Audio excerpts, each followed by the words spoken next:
Hi, it's Sandy Wiley. Today I'm going to talk about rescue hero fantasies and how having them destroys the psychologists and destroys the therapy. Now, what are rescue hero fantasies? Every little boy dreams about being Superman. If it's not Superman, it's Spider-Man, or I don't know. There's like tons of rescue heroes out there. Like the toy stores like have them on all the shelves, right? And in all the children's cartoons, children's movies, there's usually someone that saves the day. Like, and it goes as far back as, if you're really as old as me, Underdog. um, so it starts out pretty young. And I think why most psychologists go into the field because of unhealed wounds. And they want to be a superhero. And they want to rescue people. But see, real therapy isn't about some superhero rescuing a damsel in distress. That's not the role of a psychologist. The role of a psychologist is to help the patient rescue themselves. Right. So it's the patient that has to do the work. It's the patient that has to be able to find the strength and the resources themselves, not rely on wait for a Superman to come out, rip his shirt out with his six-pack, put on his cape, scoop up the girl, and fly off with her into Never Never Land and to save her. See, that kind of thinking is what gets psychologists into trouble. And that's what got me into trouble with two psychologists, with Dick Geis and Jim Barbaria. I remember Jim Barbaria telling me, I want to save you. Now, if you ever hear that from a psychologist, run. Because that's not the psychologist's job to save the patient. But that's what he told me. And that should have been a red flag. I want to save you. And Dick Geis was the same exact way. You know, he wanted to rescue me. I was a damsel in distress, and he was Superman. And this makes them think they're omnipotent, like they're God. This rescue hero fantasy makes the psychologists believe that they have superpowers. And this is where they get into trouble, because that's not the role of the psychologist, right? The psychologist is there kind of like as a guide. You're supposed to do the work. They're not supposed to rescue you, you see? Because you're supposed to go out there when you're done, strong enough to help yourself. And that doesn't happen, and it didn't happen with me through my therapy. I never became strong enough within myself to help myself, because I got these unethical psychologists who wanted to play Superman. And I like fed into that because I was like the damsel in distress, the girl that needs to be rescued. Help me, help me, help me. And they were omnipotent. They thought they were God. They thought they were a superhero. And this is what destroyed me. So that's why I want to talk about the superhero syndrome. You know, these psychologists have doctorate degrees. They've been in school like 7 to 10 years. They've taken all these classes. And they've really been taught that, you know, what their role is and what they're supposed to do. And being Superman is not their role, right? But as omnipotent as they are, they want to think that they are, because there's pretty heady stuff, right? Um, if you're if you think you're Superman and you have all these beautiful damsels at your feet calling you, I need help, please save me. It kind of reminds me of a soap opera. Like a lot of women, I enjoy the soaps. And years ago on All My Children, remember the Susan Lucci show? I used to watch that religiously. And there was this character, Jeremy. And I think he was some sort of monk or something.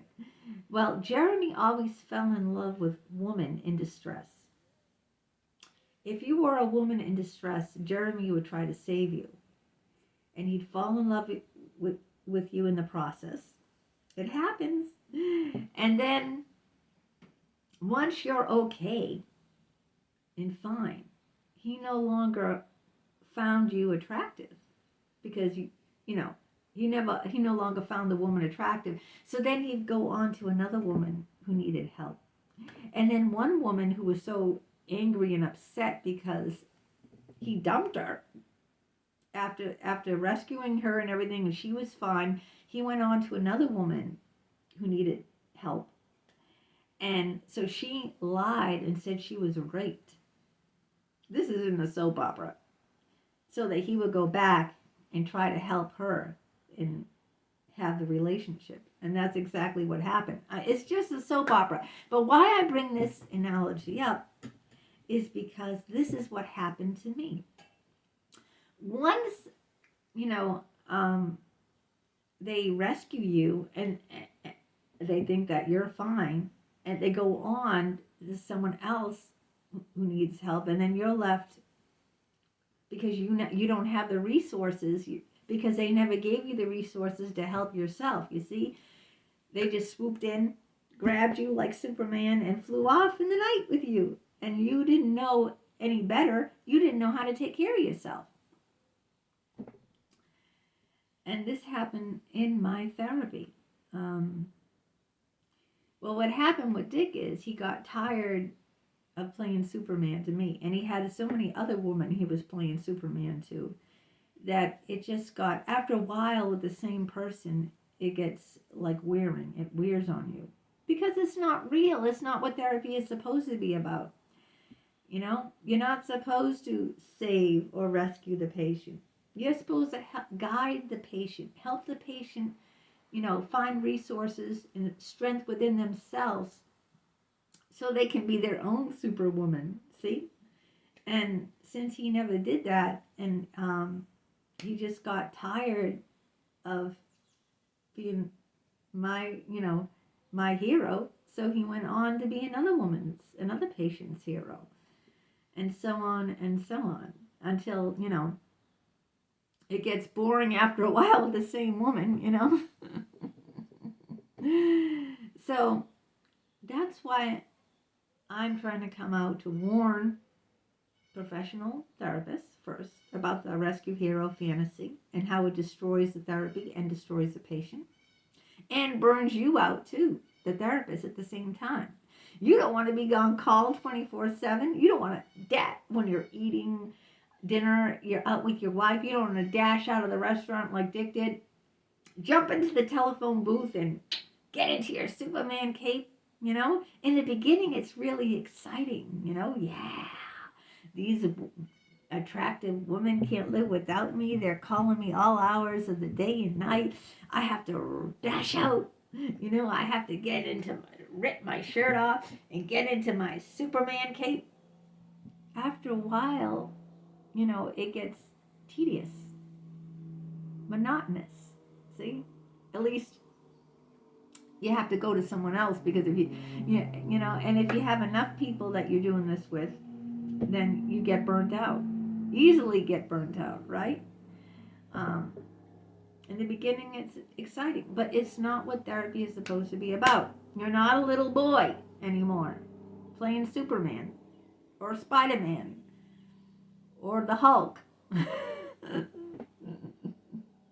Don't get me angry. You wouldn't like me when I'm angry.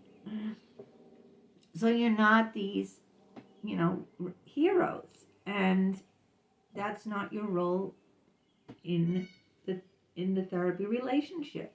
Your role in the therapy relationship is to guide the patient, help the patient help themselves. That's what it is, so that they no longer need your services. See, with Dick Guy's people kept going. Like, I knew a woman there who went 18 years. She's still probably there 4 times a week. That woman is never learned to stand on her own. She can't function on her own because the therapy. See outside there, those birds chirping.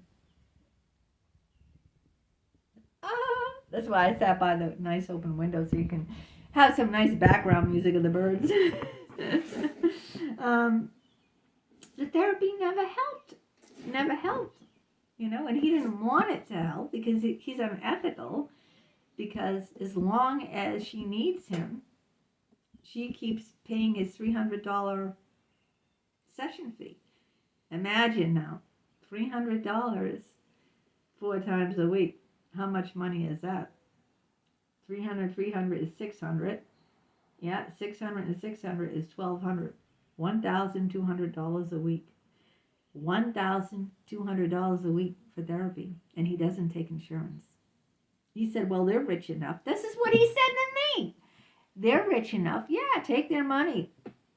You know how much that is? I mean, I'm not very good at math, but that's over $4,000 a month. Now, how many months in a year? Do the math, and you can figure out how much this woman is giving him, and she hasn't learned to help herself yet. That's unethical, That's, that's padding his wallet thicker and thicker. He's getting rich. He's making almost $1 million a year. He has a big mansion in Newton, one of the, high cost of living places out there. Newton, Cambridge, Brookline. And also, she's stroking his ego. And then he don't have to look for other patients, right? Because none of his patients leave. They never leave because he never helps them to help themselves. So they always stay. He never has to worry about money. He never has to worry about getting new clients because his old clients never leave, because he never helps them to help themselves. He's always swooping in like Superman. So he has a steady stream of patients and tons of money for this. So don't get caught up in it. It's very easy on both ends for me. It was very easy for me to get caught up in it too, because I always was attracted to older men, and Dick was 22 years older than me. Jim was 11 years older than me. Not as old as Dick was. He was only 11 years older, where Dick was 22 years older than me. But both men wanted to play Superman, and I loved playing the little damsel in distress. And it never helped either one of us. I never got better, and they both were brought to the board for their unethical behavior. It's not helpful. It's not helping the person. It isn't. Playing Superman is nice when you're a young boy. It's fun. But it doesn't work when you're an adult male, and it never works in therapy. It doesn't. You can have those fantasies when you go to bed at night, but when you're sitting there in your professional role as a therapist, that is not what it's about. Your role is to help the patient help themselves, not go running every time to the patient's aid. It's flattering, and the women love it, and it's very easy to fall in love under those conditions. It's like fertile ground. See this plant here? See all that fertile soil? Yeah, that's how this monster plant grows. But that's how you know, it becomes out of hand. And this plant is out of hand. Look at it. It's like growing way up to the ceilings. Oh, yeah. But that's what happens, you know. The relationship takes on something more, and then that's where it becomes physically, emotionally. You're emotionally dependent on the person, and then sex naturally evolves from that. So it's that slippery slope that goes, woo, don't get on it. Trust me, don't get on it, you know? I mean, it's fertile ground, like I showed you with the plant, to fall in love. When you're being in that role of rescue hero and the patient is the damsel in distress, it's like fertile ground to fall in love. It's fertile ground to take advantage. Because, you know, like all, you know, young people, women and everything, they always look up to the hero, right? In every story, they always look up to the hero. But that's not what a psychologist is supposed to be. They're not supposed to be a rescue hero. Okay, I hope I've drilled that into everyone's head in this video. Take care.